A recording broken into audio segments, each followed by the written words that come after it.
Assalamualaikum warahmatullahi wabarakatuh. Saya di sini akan menerangkan definisi organisasi. Di sini kata organisasi berasal dari bahasa Yunani organon dan istilah lain organum yang berarti alat, bagian, anggota atau badan. Terus dari bahasa Inggris kata organization yang bermakna organisasi, penyusunan, perkumpulan, penghimpunan, alat, perserikatan, dan hal pengatur. Secara etimologi, kata tersebut berasal dari bahasa Yunani organum yang berarti sebagian atau susunan. Dan di sini itu ada dua pengertian organisasi. Yang pertama itu sebagai suatu lembaga atau kelompok fungsional, misalnya sebuah perusahaan, sebuah sekolah, sebuah perkumpulan, badan pemerintah. Yang kedua itu bagaimana pekerjaan diatur dan dialokasikan di antara para anggota sehingga tujuan organisasi itu tercapai secara efektif. Dari kesimpulan semuanya itu bisa disimpulkan yaitu organisasi adalah struktur antar hubungan pribadi yang berdasar atas dasar wewenang formal dan kebiasaan dalam suatu sistem administrasi. Adapun dari pengertian definisi dari para ahli itu bisa disimpulkan aja ya, yaitu bentuk setiap penggabungan manusia untuk suatu tujuan bersama. Dengan kata lain, organisasi itu himpunan manusia yang mempunyai kepentingan yang sama karena keterbatasan sumber yang memiliki masing-masing kemilikan. Kemudian mereka mengkaitkan diri dalam suatu kerja sama dan mencapai tujuan bersama guna meraih kepentingan masing-masing. Selanjutnya yaitu asas-asas organisasi. Asas-asas organisasi sendiri yaitu berbagai macam pedoman yang hendaknya dilaksanakan atau diaplikasikan semua aktivitas yang ada di dalam organisasi bisa berjalan dengan lancar dan supaya diperoleh struktur organisasi yang baik. Adapun beberapa asas dalam organisasi, yaitu yang pertama, perumusan tujuan dengan jelas. Yang dimaksud perumusan tujuan dengan jelas yaitu bagian penting dalam menentukan struktur organisasi atau rumusan tujuan dengan jelas akan memudahkan menetapkan haluan organisasi, pembentukan struktur, pemilikan bentuk, kebutuhan pejabat, dan juga menyumbang pengalaman dan lain-lain sebagainya. Yang kedua yaitu departemenisasi adalah asas pembentukan satuan organisasi yang akan diamanatkan beban kerja tertentu. Yang dimaksud itu adalah aktivitas untuk menyusun berbagai satuan atau unit organisasi yang dibutuhkan untuk menjalankan fungsi yang ada. Ada dua macam dalam struktur ini, yaitu satuan organisasi yang mempunyai kedudukan langsung di bawah puncak pimpinan organisasi yang disebut dengan satuan organisasi utama, dan yang kedua yaitu satuan organisasi yang mempunyai kedudukan di bawah satuan organisasi utama yang disebut dengan satuan organisasi lanjutan. Yang ketiga yaitu pembagian kerja adalah dihubungkan dengan pejabat yang harus menempatinya dengan satuan organisasi.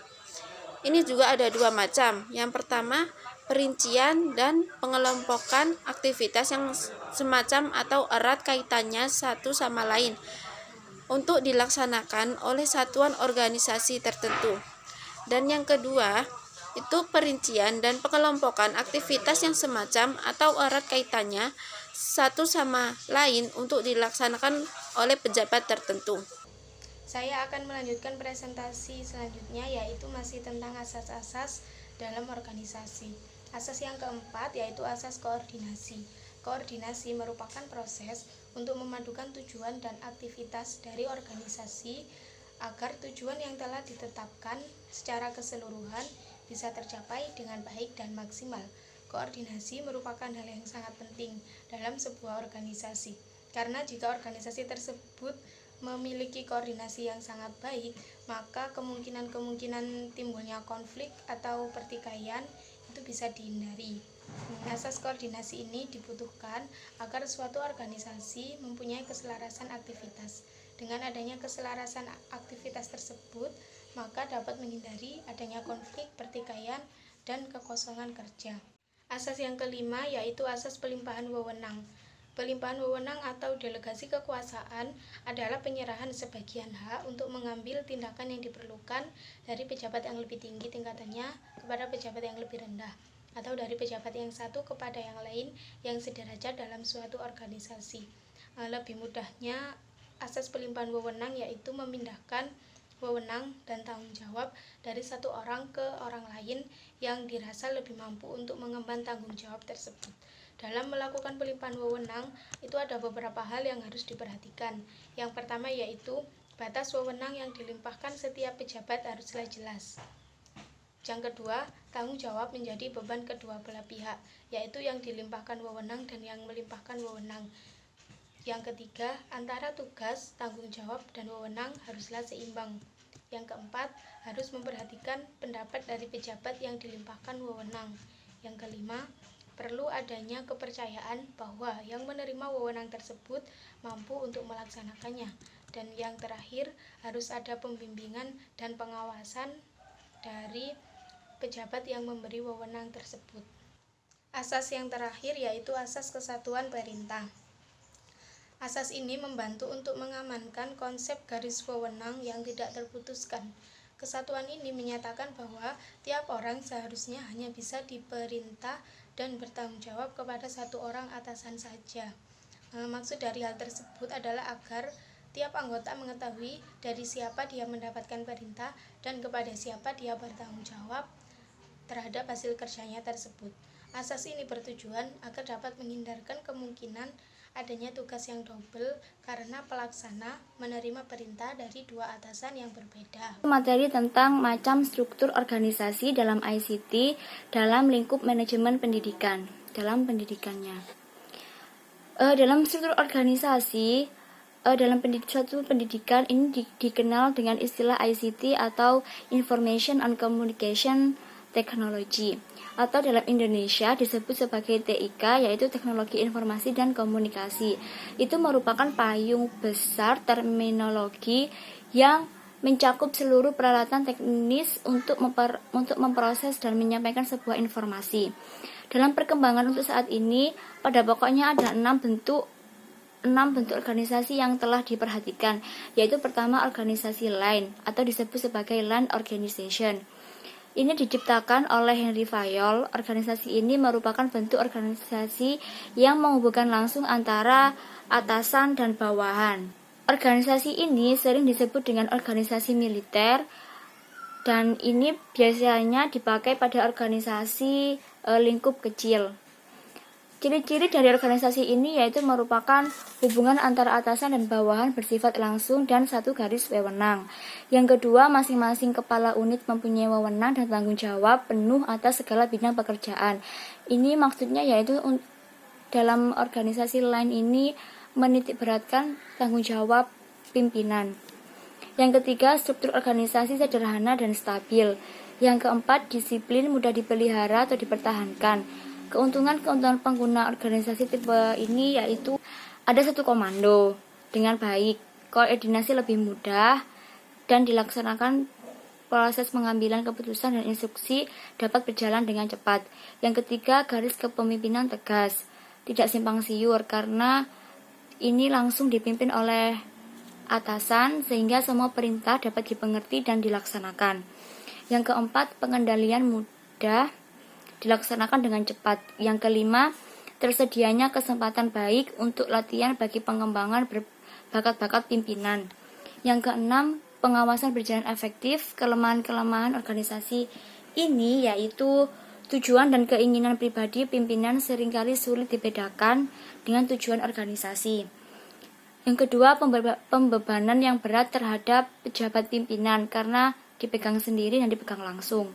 Yang ketiga, adanya kecenderungan pimpinan bertindak secara otoriter dan diktator, cenderung bersikap kaku dan tidak fleksibel. Selanjutnya yang kedua yaitu organisasi garis dan staf atau disebut sebagai line and staff organization. Organisasi merupakan kombinasi dari organisasi ini merupakan kombinasi dari organisasi line azas komando dipertahankan, tetapi dalam kelancaran tugas pimpinan dibantu oleh para staf, di mana staf memberi masukan, bantuan pikiran ataupun memberikan saran-saran dan juga data informasi yang dibutuhkan dalam organisasi ini. Organisasi garis dan staf ini memiliki ciri-ciri yaitu hubungan antara bawahan dan atasan tidak bersifat langsung. Yang kedua, pucuk pimpinan hanya satu orang dibantu oleh staf. Yang ketiga, terdapat dua kelompok wewenang yaitu line dan staf. Yang keempat, organisasi besar bersifat kompleks. Ini merupakan organisasi bentukan ini sudah merupakan organisasi besar dan kompleks. Keuntungan pengguna bentuk organisasi garis dan staf ini yaitu diantaranya adanya tugas yang jelas antara pimpinan, staf, dan pelaksana. Yang kedua, tipe organisasi garis dan staf ini bersifat fleksibel dan luas karena dapat ditempatkan pada organisasi besar maupun kecil. Yang ketiga yaitu pengembangan keputusan relatif rendah karena mendapatkan bantuan sumbangan pimpinan dari staf. Yang keempat, koordinasi mudah dilakukan karena ada pembagian tugas yang jelas. Yang kelima, disiplin dan moral pegawai biasanya tinggi karena tugas sesuai dengan spesialisasinya atau sesuai dengan job description-nya. Ada juga kelemahan dari organisasi line dan staf ini, yaitu kelemahannya kelompok pelaksana terkadang bingung untuk membedakan perintah dan bantuan nasihat. Yang kedua yaitu kelemahannya sering terjadi persaingan tidak sehat. Yang ketiga yaitu kelemahannya penggunaan staf ahli bisa menambah pembebanan biaya yang besar. Sekian dari saya, selanjutnya akan dilanjutkan oleh teman saya. Saya akan menjelaskan yang selanjutnya, yaitu yang ketiga, organisasi fungsional atau functional organization. Organisasi ini disusun berdasarkan sifat dan macam pekerjaan yang harus dilakukan. Masalah pembagian kerja merupakan masalah yang menjadi perhatian yang sungguh-sungguh. Jenis organisasi ini memiliki 5 ciri-ciri, yaitu yang pertama yaitu pembidangan tugas bisa dibedakan secara tegas dan jelas. Yang kedua, bawahan akan menerima perintah dari beberapa atasan. Yang ketiga, pekerjaan lebih bersifat teknis. Yang keempat, target-target jelas dan pasti. Yang kelima, penempatan jabatan sesuai dengan spesialisasi. Nah, selanjutnya ada keuntungan dan kelemahan. Keuntungannya ada 4. Yang pertama, para pegawai bekerja sesuai keterampilannya masing-masing. Yang kedua, produktivitas dan efisiensi dapat ditingkatkan. Yang ketiga, koordinasi menyeluruh bisa dilaksanakan pada eselon atas sehingga berjalan lancar dan tertib. Yang keempat, solidaritas, loyalitas, dan disiplin karyawan yang menjalankan fungsi yang sama biasanya cukup tinggi. Selanjutnya kelemahan. Nah, kelemahannya tuh ada 3. Yang pertama, pekerjaan seringkali sangat membosankan. Yang kedua, sulit mengadakan perpindahan karyawan atau pegawai dari satu bagian ke bagian yang lain, karena pegawai hanya memperhatikan bidang spesialisasi mereka sendiri. Yang ketiga, sering ada pegawai yang lebih mementingkan bidangnya sendiri, sehingga koordinasi menyeluruh sulit dan sukar dilakukan. Selanjutnya nomor 4 yaitu organisasi lini dan fungsional atau line and functional organization. Suatu bentuk organisasi di mana wewenang dari pimpinan tertinggi dilimpahkan kepada per kepala unit di bawahnya dalam bidang pekerjaan tertentu. Dan selanjutnya pemimpin tertinggi tadi masih melimpahkan wewenang kepada pejabat fungsional yang melaksanakan bidang pekerjaan operasional dan hasil tugasnya diserahkan kepada kepala unit terdahulu tanpa memandang eselon atau tingkatan. Nah, organisasi ini memiliki ciri-ciri. Ada 3 ciri-ciri. Yang pertama, tidak tampak adanya perbedaan tugas-tugas pokok dan tugas-tugas yang bersifat bantuan. Yang kedua, terdapat spesialisasi yang maksimal. Yang ketiga, tidak ditonjolkan perbedaan tingkatan dan pembagian kerja. Selanjutnya ada kelebihan dan kekurangan. Kelebihannya dari organisasi ini ada 3. Yang pertama, solidaritasnya tinggi. Yang kedua, produktivitasnya tinggi karena spesialisasi dilakukan secara maksimal. Yang ketiga, pekerjaan-pekerjaan yang tidak rutin atau teknis tidak dilaksanakan. Selanjutnya, kekurangan. Kekurangannya juga ada 3. Yang pertama, kurang fleksibel atau tour of duty. Yang kedua, pejabat fungsional akan mengalami kebingungan karena dikoordinasikan oleh lebih dari 1 orang. Yang ketiga, spesialisasi memberikan kejenuhan. Jadi di sini saya akan melanjutkan mengenai macam-macam struktur organisasi dalam ICT dalam manajemen pendidikan nomor 5 dan 6. Jadi nomor 5 yaitu ada organisasi lini, fungsional, dan staf. Yaitu organisasi ini merupakan perkembangan lebih lanjut dari organisasi yang berbentuk lini dan fungsional, yaitu memiliki ciri-ciri seperti organisasinya itu besar dan kadang itu ruwet, terus jumlah karyawannya banyak. Nah, organisasi ini juga mempunyai 3 karyawan pokok, yaitu line personal, staf personal, dan operasional fungsional. Kemudian ada organisasi komite. Nah, suatu organisasi di mana tugas kepemimpinan dan tugas tertentu lainnya dilaksanakan secara kolektif merupakan organisasi komite. Organisasi komite ini terdiri dari 2, yaitu eksekutif komite atau pimpinan komite, orang yang anggotanya mempunyai wewenang, dan ada staf komite, yaitu orang-orang yang hanya mempunyai wewenang sebagai staf. Kemudian organisasi komite ini memiliki ciri-ciri yaitu seperti adanya dewan di mana anggota itu bertindak secara kolektif, terus adanya hak, wewenang, dan tanggung jawab sama dari masing-masing anggota dewan. Kemudian ada asas musyawarah yang sangat ditonjolkan, organisasinya itu besar dan strukturnya itu sederhana. Kemudian biasanya itu bergerak di perbankan, asuransi, bisa juga dengan lembaga pendidikan.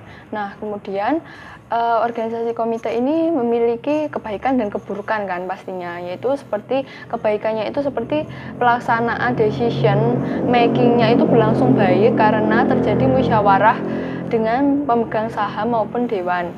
Kemudian pemimpinannya itu juga otokratis yang sangat kecil, terus pengembangan karirnya itu bisa terjamin, sedangkan keburukannya itu sebaliknya, decisionnya itu lambat, biaya operasional rutinnya sangat tinggi, terus kalau ada masalah itu seringkali terjadi penghindaran siapa yang akan bertanggung jawab nantinya.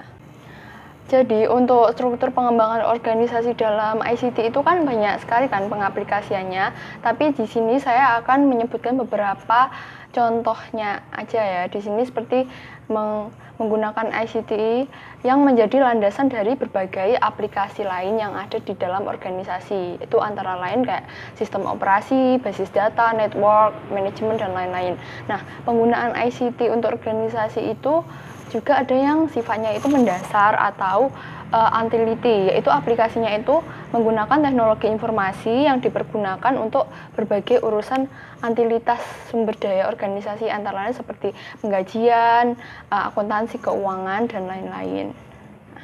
Sekian yang dapat kelompok kami sampaikan. Ada kurang lebihnya mohon maaf. Wassalamualaikum warahmatullahi wabarakatuh.